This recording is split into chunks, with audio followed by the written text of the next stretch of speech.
Muy buenas tardes, bienvenidos de nuevo a Negocios Televisión. Llega el momento del informativo, de repasar las noticias más importantes de las últimas horas y de poner de nuevo el foco en Israel, que está acusando a Irán de ordenar los ataques en la frontera con el Líbano. En concreto ha sido Daniel Hagari, el portavoz de las fuerzas de defensa de Israel, el que ha acusado a Irán de haber ordenado ataques de Hezbollah el domingo en la frontera entre Líbano e Israel. Según sus declaraciones, Hezbollah llevó a cabo una serie de ataques con disparos para distraernos de nuestros esfuerzos de guerra en el sur bajo instrucción iraní y con apoyo iraní. Eso sí, hay que remarcar que Irán ha rechazado estas acusaciones de que estuvo involucrado en el ataque de Hamas contra Israel el pasado fin de semana. De hecho, el ministro de Asuntos Exteriores ha dicho que era altamente probable que se abran muchos otros frentes si Israel continúa con el bombardeo de Gaza. Seguimos en este caso con más información, en este caso de Egipto, y es que está acusando a Israel de no haber permitido que se abra el cruce de Rafah. El ministro de Asuntos Exteriores egipcio, Sameh Shoukry, ha dicho que el gobierno israelí todavía no ha adoptado una postura que permita la apertura del cruce fronterizo de Rafah entre Egipto y Gaza. De hecho, según apunta el propio Shoukry, Egipto ha intentado mantener operativo este cruce de Rafah, calificando de peligrosa la situación que enfrenta el pueblo palestino en Gaza. Después de que Estados Unidos llegara a un acuerdo en el Cairo, se esperaba que el cruce se abriera esta misma mañana para permitir a los extranjeros huir a través de Egipto. Hay que recordar que Rafah es la única puerta de Gaza al resto del mundo que no está controlada directamente por Israel. De hecho, está bajo el control de Egipto como parte de un acuerdo con Israel y la Unión Europea.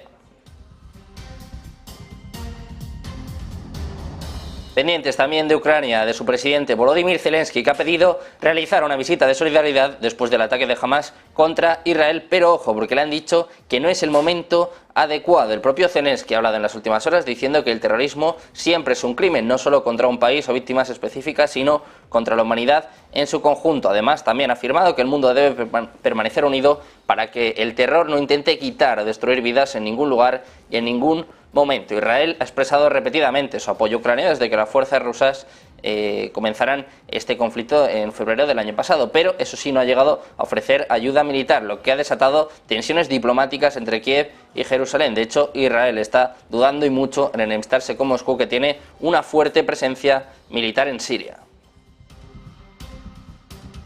Y precisamente hablando de Rusia, el presidente ruso Vladimir Putin ha descartado hace apenas unos minutos que la contraofensiva ucraniana puesta en marcha en verano haya dado resultados. Además, ha asegurado que el ejército de Ucrania ha sufrido enormes pérdidas durante estas operaciones a lo largo de los últimos meses. El propio Putin ha dicho que anunciaron que estaban buscando la derrota de Rusia y la victoria en el campo de batalla. De hecho, buscaban la derrota estratégica de Rusia. Las hostilidades comenzaron, la tan conocida contraofensiva que sigue adelante comenzó, pero el propio Putin dice que no hay resultados todavía, que solo hay enormes pérdidas. De hecho, Putin ha aseverado que estas pérdidas son sencillamente enormes. Así se ha pronunciado durante una entrevista con China Media Corporation, donde ha acusado a la parte ucraniana de echar por tierra las negociaciones que tuvieron lugar en la ciudad turca de Estambul. De hecho, Putin dice que nunca se han opuesto a tratar de buscar un fin a este conflicto por medios pacíficos y que en un momento dado incluso acordaron en Estambul que estaban preparados para ello, garantizando los intereses legítimos de Rusia en el ámbito de seguridad.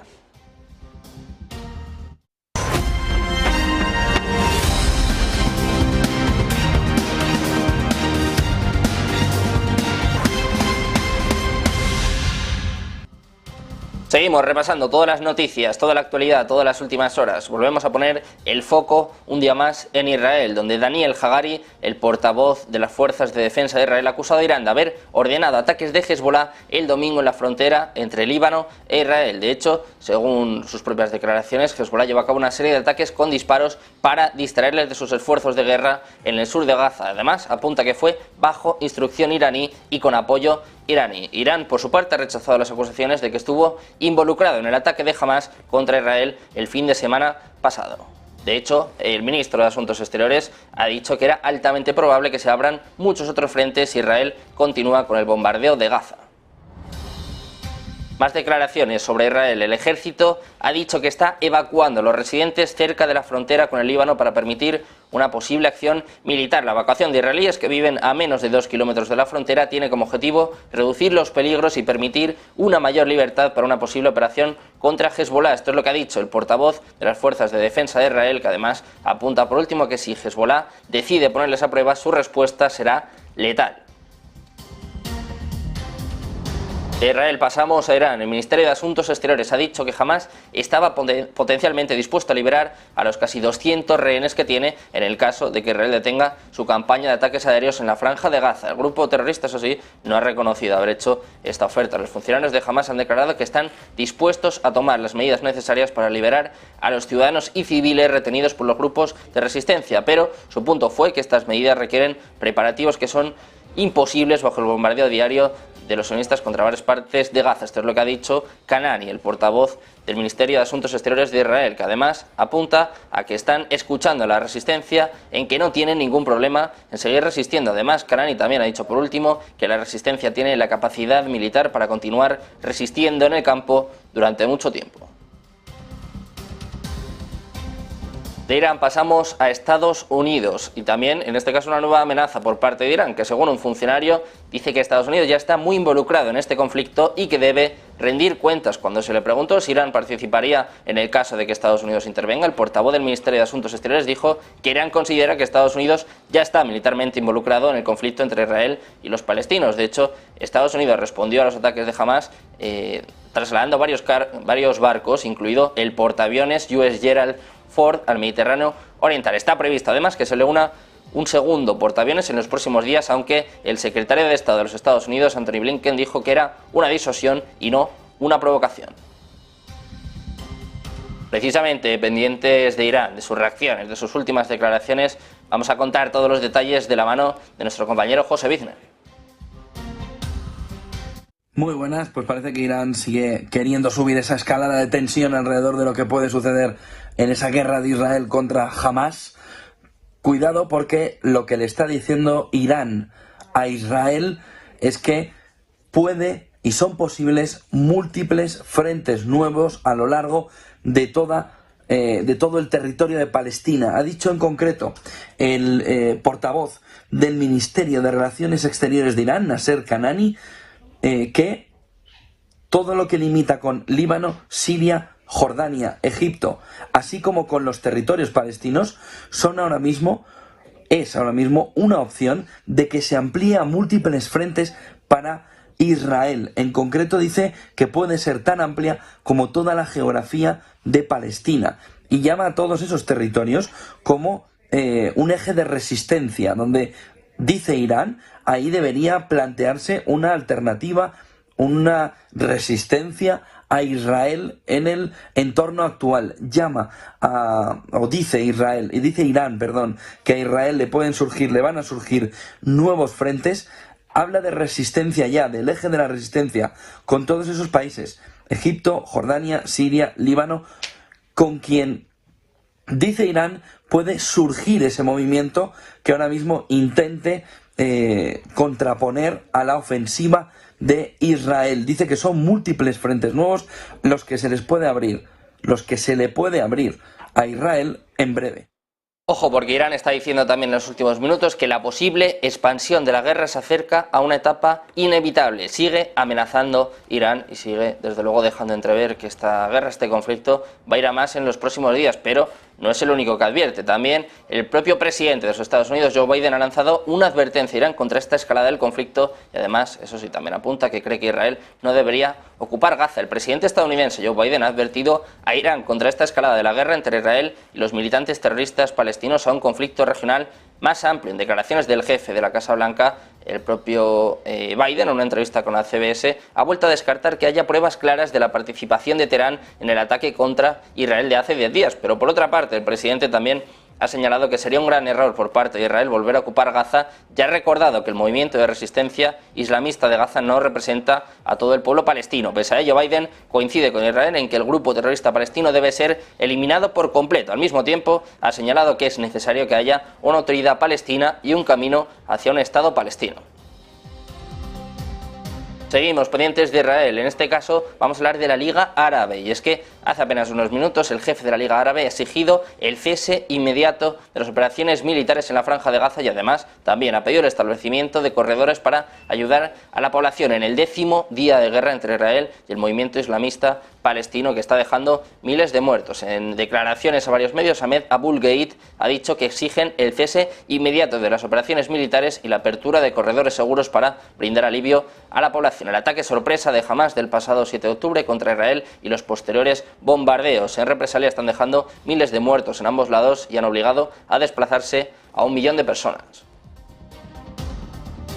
Seguimos con el foco puesto en Israel, pero en este caso el protagonista es Volodymyr Zelensky, que pidió realizar una visita de solidaridad después del ataque de Hamás contra Israel, pero ojo, porque le dijeron que no era el momento adecuado. Un nuevo rechazo para Zelensky, que defendió, eso sí, firmemente a Israel después del ataque, diciendo que tenía un derecho incuestionable a defenderse de los ataques de los terroristas palestinos. De hecho, en declaraciones a los medios ha apuntado a que el terrorismo es siempre un crimen, no solo contra un país o contra víctimas específicas, sino contra la humanidad en su conjunto. Además, también dice que el mundo debe permanecer unido para que el terror no intente quitar o destruir vidas en ningún lugar y en ningún momento. Israel, que ha expresado repetidamente su apoyo a Ucrania desde que comenzara el conflicto hace poco más de un año, eso sí, no ha llegado a ofrecer ayuda militar, lo que está desatando tensiones diplomáticas entre Kiev y Jerusalén. De hecho, Israel sigue dudando en enemistarse con Moscú, que tiene una fuerte presencia militar en Siria. Y de Ucrania, del presidente ucraniano, pasamos a China. El ministro de Asuntos Exteriores de China, Wang Yi, ha pedido en Beijing un alto al fuego en Israel y Gaza. En una aparición conjunta con Sergei Lavrov, el ministro de Asuntos Exteriores de Rusia, el propio Wang Yi ha dicho que el Consejo de Seguridad de la ONU debe tomar medidas y las principales potencias deben desempeñar un papel activo. Además, apunta que es imperativo que se establezca un alto al fuego, que las dos partes vuelvan a la mesa de negociaciones y que se establezca un canal humanitario de emergencia para evitar un mayor desastre. Precisamente en esta misma línea va Egipto. El ministro de Asuntos Exteriores egipcio, Sameh Shoukry, ha dicho que el gobierno israelí todavía no ha adoptado una postura que permita la apertura del cruce fronterizo de Rafah entre Egipto y Gaza. De hecho, según apunta el propio portavoz, Egipto ha intentado mantener operativo el cruce de Rafah. Además, han calificado de peligrosa la situación que enfrenta el pueblo palestino en Gaza. Después de que Estados Unidos llegara a un acuerdo con el Cairo, se esperaba que el cruce se abriera esta misma mañana para permitir a los extranjeros huir a través de Egipto. Hay que recordar que Rafah es la única puerta de Gaza al resto del mundo que no está controlada directamente por parte de Israel. De hecho, está bajo el control de Egipto como parte de un acuerdo con Israel y con la Unión Europea. De hecho, el propio Egipto normalmente impone restricciones estrictas en esta frontera. Más noticias sobre Israel. Funcionarios estadounidenses e israelíes están discutiendo la posibilidad de una próxima visita a Israel del presidente Joe Biden. De hecho, en los últimos minutos se empieza a rumorear que puede ser este mismo miércoles cuando se produzca esta visita por invitación del primer ministro israelí, de Benjamin Netanyahu. Una visita de Biden, sobre todo con el objetivo de mostrar su apoyo al mayor aliado de Estados Unidos en Medio Oriente. Eso sí, se produciría después de una visita similar por parte de Antony Blinken, del secretario de Estado de los Estados Unidos, que por cierto ya está en Israel por segunda vez en apenas una semana. Enseguida seguimos con más noticias, más últimas horas. Enseguida volvemos con la mejor información aquí en Negocios Televisión.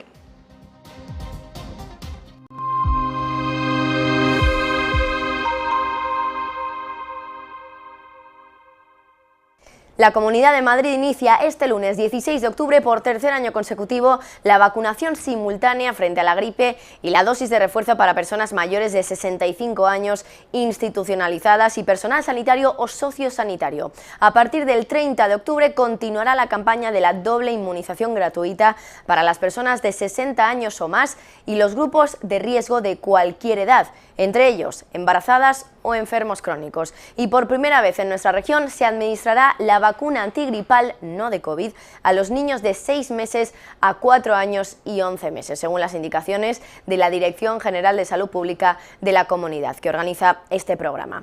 El Hospital Público Isabel Zendal desde este lunes administra la tercera dosis de refuerzo frente al coronavirus a los profesionales sociosanitarios y a los mutualistas con cita previa en la web de la Comunidad. La vacunación conjunta, gripe y COVID-19 se recomienda a los grupos de población que presentan un mayor riesgo de complicaciones o cuadros graves en caso de padecer la infección. Más información en este código QR.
Ya estamos de vuelta en Negocios Televisión, seguimos pendientes de las últimas horas, precisamente estamos hablando de la posible visita de Biden a Israel en los próximos días y ojo porque tenemos novedades y es que Biden ha cancelado una visita a Colorado entre precisamente estas especulaciones en torno a un posible viaje a Israel. De hecho, la Casa Blanca acaba de anunciar la cancelación de un viaje que el presidente Joe Biden debía realizar este mismo día, este mismo lunes, a Colorado, en momentos en los que hay varios medios hablando sobre una posible visita a Israel en esta semana. De hecho, los medios últimamente están hablando de que podría producirse este mismo miércoles. Según apunta la Casa Blanca en un comunicado, Biden permanecerá en Washington para participar en reuniones sobre temas de seguridad nacional. Precisamente un Biden, un presidente de los Estados Unidos que está recibiendo amenazas por parte de Irán. En concreto ha sido el ministro de Asuntos Exteriores iraní el que ha lanzado una seria advertencia a Estados Unidos. Ha dicho que va a sufrir daños significativos si la guerra de Gaza se convierte en un conflicto mayor. De hecho, el jefe de diplomacia iraní ha señalado que ha transmitido su mensaje al que han llamado régimen sionista a través de sus aliados de que si no cesan sus atrocidades en Gaza, Irán no puede seguir simplemente siendo un observador. Además ha sido muy contundente, apuntando a que si el alcance de la guerra se amplía, también se van a infligir daños importantes, daños significativos a Estados Unidos. Hablando de Estados Unidos, también hay declaraciones por parte de la secretaria del Tesoro, por parte de Janet Yellen, que dice que es demasiado pronto para especular sobre las consecuencias económicas del conflicto. La secretaria del Tesoro de los Estados Unidos dice que están analizando las posibles implicaciones económicas de las hostilidades, pero que es demasiado pronto para especular sobre si habrá o no consecuencias significativas. Además dice que esto va a depender mucho, de manera muy importante, de si las hostilidades se extienden más allá de Israel y Gaza, y que ese es precisamente un resultado que le gustaría evitar a Estados Unidos. Más allá de Estados Unidos, también hay reacciones por parte de los líderes europeos a la espera de lo que pueda hacer el propio presidente de los Estados Unidos, a la espera de que se confirme la visita de Joe Biden en los próximos días. El canciller alemán Olaf Scholz ha tomado la delantera, ya confirmado por medios alemanes que va a estar esta semana en Tel Aviv, en un claro mensaje de apoyo a la comunidad judía y al gobierno de Benjamin Netanyahu ante la escalada de violencia en la región. Desde Israel, según estas informaciones, Scholz podría seguir viajando por la región en un esfuerzo de mediar diplomáticamente con el foco puesto en Egipto. Cabe recordar que pasado viernes la ministra de Asuntos Exteriores, Annalena Baerbock, ya realizó una visita a Israel donde se reunió con funcionarios del gobierno del país y con familiares de los ciudadanos israelíes secuestrados. Hay más reacciones por parte de Europa. Los líderes de la Unión Europea van a celebrar una cumbre de emergencia mañana, a medida que aumentan las preocupaciones de que la guerra entre Israel y Hamás pueda alimentar tensiones entre las comunidades en Europa y atraer más refugiados. De hecho, según palabras del presidente del Consejo de la Unión Europea, de Charles Michel, apunta que este conflicto tiene muchas consecuencias incluso para nosotros en la Unión Europea. En una declaración en vídeo ha anunciado que el conflicto puede tener importantes consecuencias para la seguridad de nuestras sociedades. Además, Michel también ha dicho que la guerra tiene el potencial de empeorar las tensiones entre comunidades y alimentar el extremismo en Europa y que existe un peligro importante de migración y movimientos de un gran número de personas a países vecinos. Seguimos con el foco puesto en Europa. Bruselas ha dicho que está en contacto con Egipto para ofrecer ayuda humanitaria a Gaza. La Comisión Europea ha dicho este lunes que está en contacto con Egipto para que la ayuda humanitaria de la Unión Europea a Palestina pueda llegar a la franja de Gaza. Ojo, porque la cifra ha aumentado ya hasta los 75 millones de euros. El portavoz jefe del Ejecutivo Comunitario, Eric Mamer, ha dicho que están en contacto con Egipto de manera muy intensa a fin de poder asegurar que la ayuda humanitaria pueda llegar a Gaza. De hecho, el Ejecutivo Comunitario, que antes de que estallara la guerra entre Israel y Hamás había destinado 27,9 millones de euros de ayuda humanitaria a Palestina para 2023, aumentó la cantidad hasta los 75 millones de euros. También hay reacciones en España. En concreto, el presidente en funciones, Pedro Sánchez, ha defendido la necesidad de evitar una escalada en Oriente Próximo tras los ataques terroristas de Hamás contra Israel, al mismo tiempo que también ha defendido que la reconciliación es la única salida y ha reclamado que se permita la entrada de ayuda humanitaria en la franja de Gaza. En su opinión, es un momento crucial para la comunidad internacional. Además, ha dicho que Europa es un ejemplo de que el diálogo funciona, de que la cooperación entre vecinos funciona y de que las diferencias pueden superarse y que la reconciliación es la única salida. También hay declaraciones por parte del primer ministro británico Rishi Sunak, que ha dicho que abrir el paso fronterizo de Rafah es una prioridad. Se esperaba que este cruce entre Egipto y Gaza se abriera en algún momento en el día de hoy para permitir la entrada de ayuda humanitaria y también la salida de algunos ciudadanos extranjeros. Además, un gran número de camiones están haciendo cola en estos momentos para cruzar, pero en las últimas horas Israel ha confirmado que no se ha llegado a ningún acuerdo. Es cierto que Estados Unidos está presionando para que esto cambie y que además a priori contaría con el respaldo del propio Rishi Sunak, que dice que la situación humanitaria es algo que por supuesto les preocupa y que de hecho ha planteado en todas las llamadas interacciones que ha tenido con otros líderes de toda la región, y en particular Sunak apunta que se ha asegurado de que puedan intentar abrir el cruce de Rafah. En sus propias palabras, esto aliviará la situación humanitaria y es por eso que está priorizando hablar con el presidente Sisi de Egipto a principios de la semana pasada para hablar sobre esta cuestión.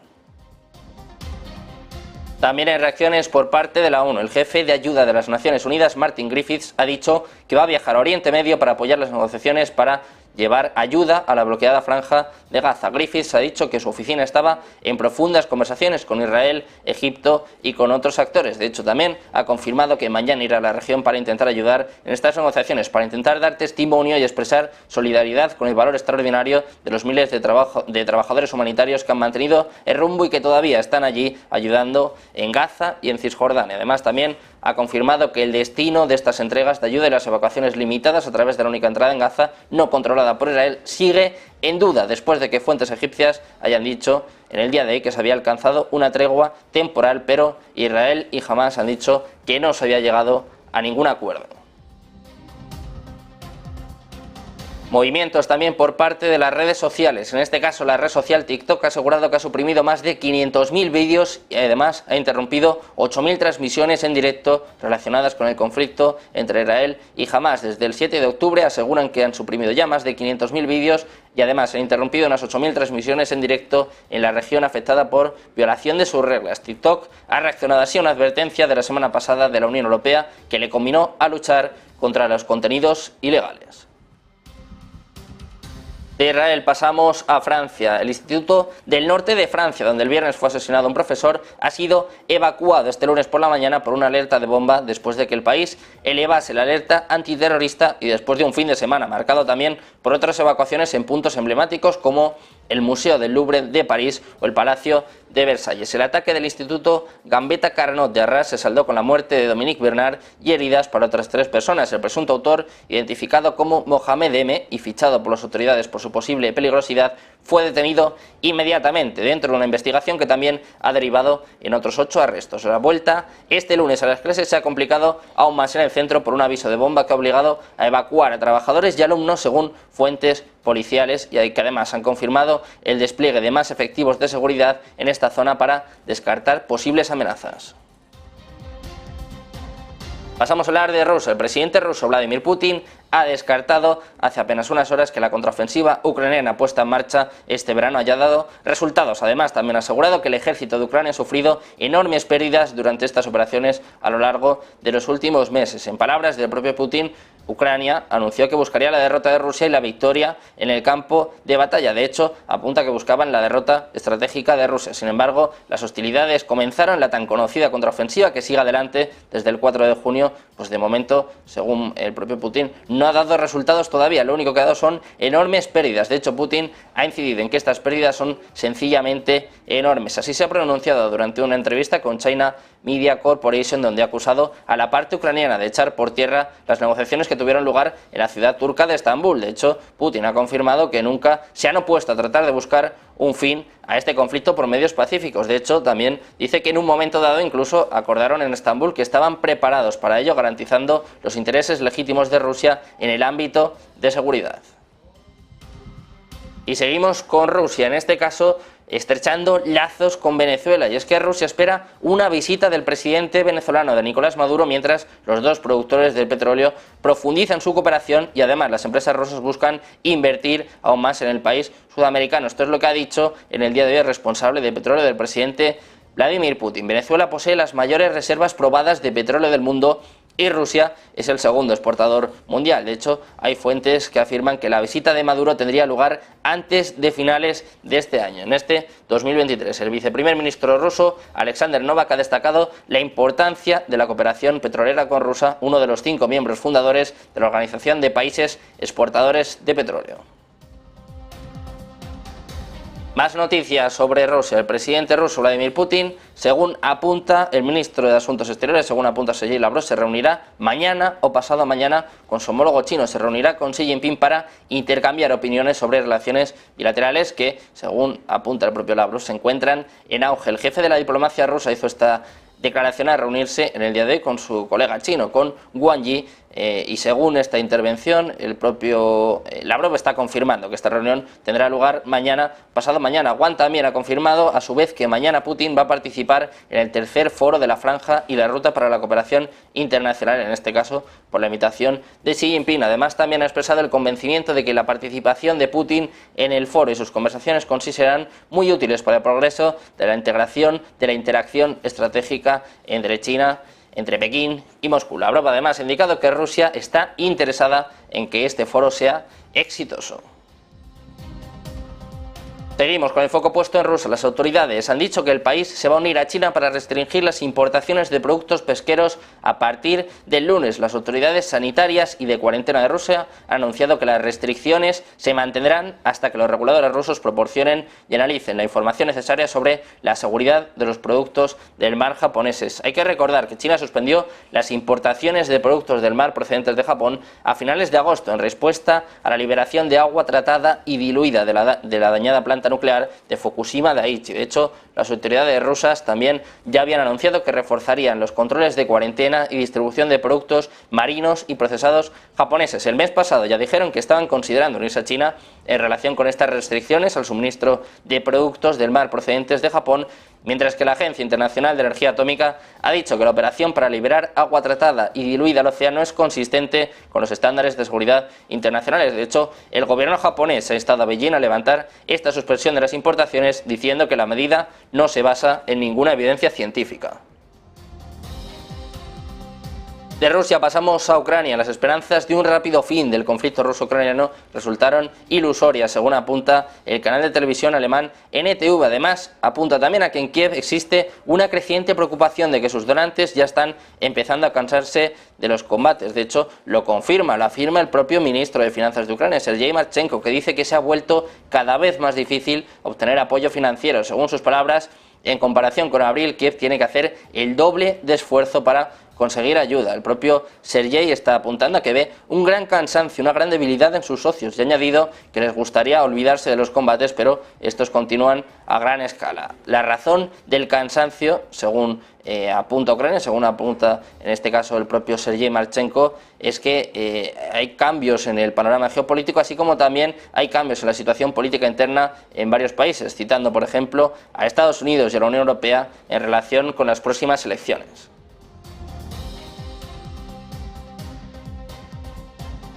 Enseguida volvemos, seguimos con más información, más últimas horas, más actualidad. No se vayan, enseguida volvemos, seguimos aquí en Negocios Televisión.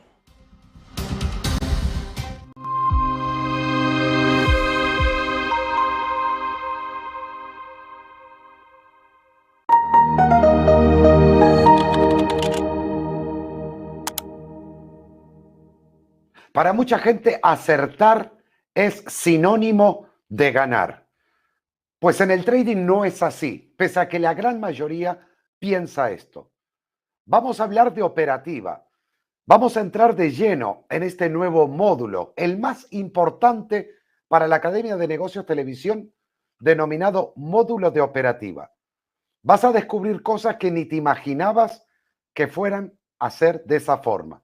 Descubrirás que por más que analices y aciertes lo que un precio de cotización puede hacer, no va a ser una garantía para que tu cuenta pueda crecer o tu dinero.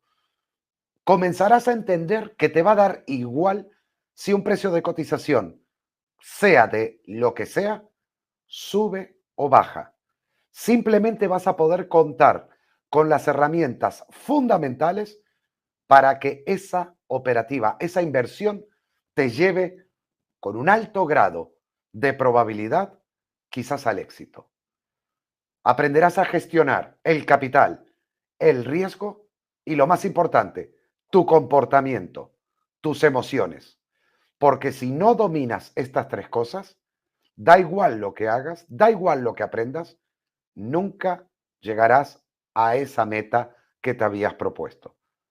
Sé parte de la Academia de Negocios Televisión. Sé parte de este nuevo módulo denominado Operativa, el módulo más importante de toda la academia, porque seguramente descubrirás algo que hasta ahora nunca habías visto antes. Te esperamos en la Academia de Negocios Televisión.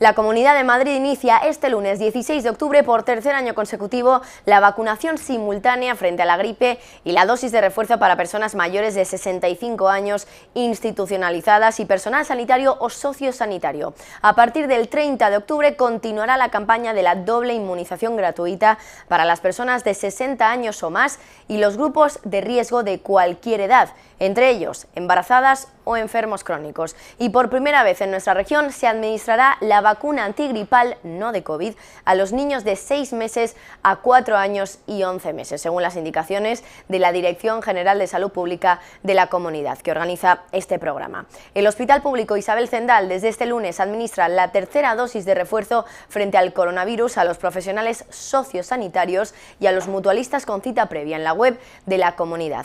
La vacunación conjunta, gripe y COVID-19 se recomienda a los grupos de población que presentan un mayor riesgo de complicaciones o cuadros graves en caso de padecer la infección. Más información en este código QR.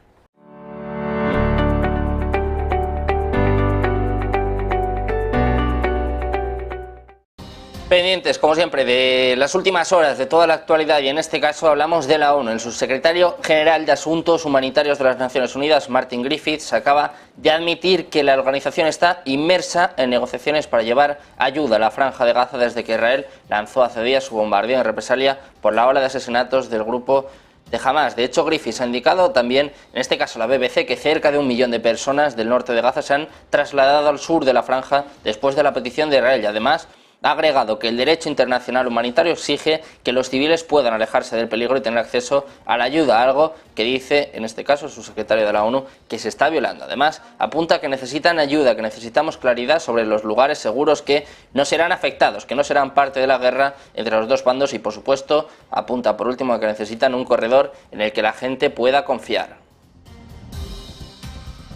Del conflicto en Israel pasamos a hablar de los BRICS, pasamos a hablar de Malasia, que está siguiendo los pasos de los BRICS en sus esfuerzos por eliminar el dólar estadounidense. Los acuerdos comerciales, como ya saben, hay un puñado de países en desarrollo que están intentando poner fin a la dependencia del dólar estadounidense y sobre todo promover sus monedas locales para el comercio. En este caso, el primer ministro de Malasia, Anwar Ibrahim, ha confirmado que el país está avanzando para eliminar el sistema financiero en dólares estadounidenses. De hecho, el primer ministro ha explicado que Malasia persigue agresivamente esfuerzos de desdolarización similares, con unos motivos similares a los que tiene la alianza de los BRICS. De hecho, Ibrahim ha reconocido que, al igual que los BRICS, Malasia está buscando liquidar transacciones transfronterizas en su moneda local, que en este caso es el ringgit, y no con el dólar estadounidense. Malasia, hay que recordar que tiene estrechos acuerdos comerciales con países vecinos de Asia, como por ejemplo Indonesia, Tailandia y China. Hay que pagar en la moneda local para este tipo de acuerdos, para los acuerdos comerciales internacionales, según afirma el primer ministro malasio. Es el primer paso para reducir la dependencia del dólar estadounidense. Sin embargo, eso sí, el primer ministro ha destacado que Malasia no está en condiciones de dejar de depender por completo del dólar estadounidense. Dice que va a ser difícil detener por completo la dependencia del dólar, pero que Malasia va a ser más activa y agresiva en el uso de su moneda local. De los BRICS pasamos a hablar de la Unión Europea, pasamos a hablar de Borrell, que ha pedido a China que utilice su influencia para hacer que Rusia regrese al acuerdo de granos del Mar Negro. Esto es lo que ha dicho a los medios el propio alto representante de la Unión Europea, el propio Josep Borrell, después de concluir su visita al país el 14 de octubre. De hecho, en Beijing discutió una amplia gama de temas, incluida la guerra, el conflicto entre Rusia y Ucrania. El propio Borrell ha dicho que de lo contrario nos enfrentaremos a otra crisis alimentaria. También ha dicho que había insistido a su homólogo chino, al ministro de Asuntos Exteriores, Wang Yi, en la necesidad de no apoyar militarmente a Rusia. El propio Borrell confirma que hasta ahora China no ha proporcionado armas a Rusia y que esto es importante, pero que además ha pedido que ayuden a evitar la elusión de las sanciones. Borrell también ha insistido firmemente en que desde una perspectiva europea la guerra en Ucrania no es contra Ucrania, no afecta solo a Ucrania, sino que afecta a la seguridad de los europeos y que está provocando ondas de choque en todo el mundo.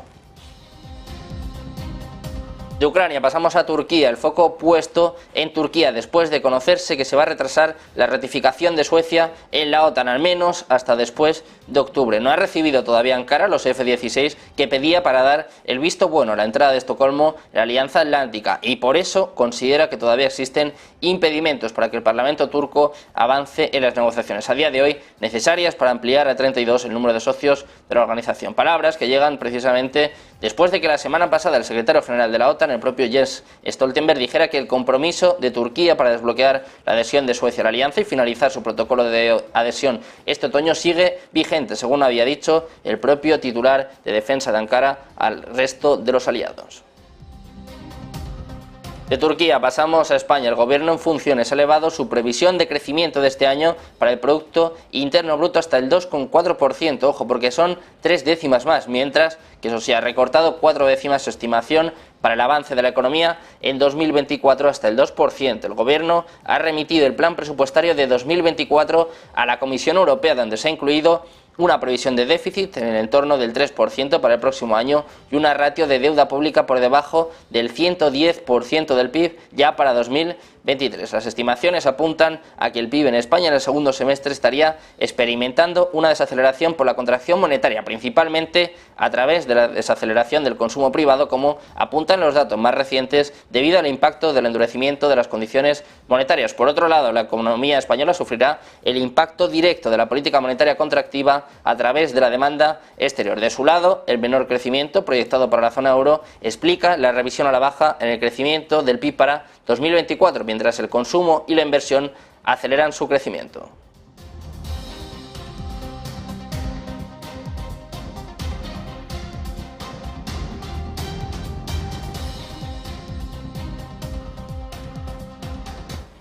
Hablando de la política monetaria de los bancos centrales, el Banco Central Europeo no reducirá los tipos de interés hasta septiembre de 2024. Esto es lo que apunta una encuesta de Bloomberg, que sugiere que el mensaje de los responsables políticos de que los recortes no van a ser a corto plazo están cogiendo cada vez más fuerza. Una conclusión, además, que casa con los comentarios de funcionarios del Banco Central Europeo al margen de las reuniones anuales del Fondo Monetario Internacional que tuvo lugar en Marrakech la semana pasada. Por ejemplo, Martín Kazkas ha dicho que las proyecciones económicas actuales son inconsistentes con un recorte en el primer semestre de 2024 y que en el segundo semestre del año ya veremos. El jefe del Banco Central esloveno, Boštjan Bajle, también ha insistido en que el aumento de los rendimientos de los bonos es una señal de que los inversores también están aceptando que se va a necesitar un periodo más largo de tipos de interés más altos, sobre todo para este objetivo de que la inflación vuelva al 2%. De hecho, en esta encuesta todavía se espera que la inflación se modere al 2,7% el próximo año y al 2,1% en 2025. Sin embargo, se espera que la expansión económica sea menor que antes y el crecimiento solo subirá al 0,7% el próximo año después de un rebote de medio punto en 2023. De Europa pasamos a Estados Unidos, que planea endurecer medidas radicales para restringir el acceso de China a semiconductores avanzados y equipos de fabricación de chips, buscando de esta forma evitar que su rival geopolítico tenga tecnologías de vanguardia que podrían darle cierta ventaja militar. Las últimas medidas tendrán como objetivo afinar y cerrar las lagunas jurídicas de las restricciones anunciadas en octubre pasado. La administración Biden está buscando fortalecer los controles sobre la venta de chips gráficos para aplicaciones de inteligencia artificial y equipos avanzados de fabricación de chips a empresas chinas. Estados Unidos también impondrá controles adicionales a las empresas chinas que intenten evadir las restricciones a las exportaciones, dirigiendo los envíos a través de otras naciones. Además, agregará empresas chinas de diseño de chips a una lista de restricciones comerciales, exigiendo que los fabricantes extranjeros obtengan una licencia estadounidense para cumplir con los pedidos de esas empresas. También está tomando medidas China. En este caso, el Ministerio de Comercio de China ha anunciado una revisión y extensión de los aranceles antidumping impuestos al ácido yohídrico importado por Estados Unidos y Japón, un químico esencial en múltiples industrias del gigante asiático. El organismo gubernamental chino ha comunicado este mismo domingo estas medidas, citando preocupaciones sobre un posible resurgimiento de la competencia desleal si se retiran los aranceles, según informa Global Times. De hecho, estos aranceles de un 123,4% y de un 41,1% al ácido yohídrico importado de Estados Unidos y Japón fueron impuestos en 2018 y deberían expirar hoy, pero se van a someter a una revisión completa que concluirá en octubre de 2024. La razón detrás de estas medidas radica en los temores expresados por las empresas chinas, que argumentan que la eliminación de los aranceles podría resultar en daños sustanciales si las empresas estadounidenses y japonesas recurren nuevamente al dumping de este producto químico en el mercado chino. Pendientes también de muchos resultados esta semana. Comienza la campaña de resultados con Tesla, Bank of America o Goldman Sachs en el foco. Esta semana continúa, como les decimos, la presentación de resultados que se espera que muestre una mejora en el crecimiento de los beneficios después de un primer trimestre un tanto tibio. Entre los protagonistas, Tesla será la primera en rendir cuentas entre los grandes gigantes tecnológicos y lo hará al cierre del miércoles. Las acciones de esta empresa han sido impulsores centrales de repunte de los mercados en lo que va de año. Bank of America y Goldman Sachs también van a presentar sus informes antes de la apertura del martes y varios bancos regionales también van a presentar sus informes durante la semana. El viernes, JP Morgan, Wells Fargo y Citigroup informaron de ganancias trimestrales que superaron las estimaciones de los analistas, impulsadas sobre todo por tasas de interés más altas. Y terminamos hablando de economía, pero también de deporte, en este caso el desplome del Manchester United después de la retirada de la oferta de Qatar. En concreto, el jefe de Qatar, Yassim Hamad Al Thani, se ha retirado de esta puja para comprar el Manchester United, mientras que el multimillonario británico Jim Ratcliffe, dueño de Ineos, por ejemplo, se hará con un 25% del club por más de 2.500 millones. El Estado del Golfo Pérsico ofreció unos 5.600 millones para hacerse con el club cotizado en Wall Street, pero no llegó a convencer esta oferta a la familia de los Glazer, los dueños del club, que valoraban la venta por encima de los 6.000 millones de libras. Después de este repaso de todas las noticias, de toda la actualidad, quédense porque llega el momento del análisis, llega el momento de los expertos aquí en Negocios Televisión.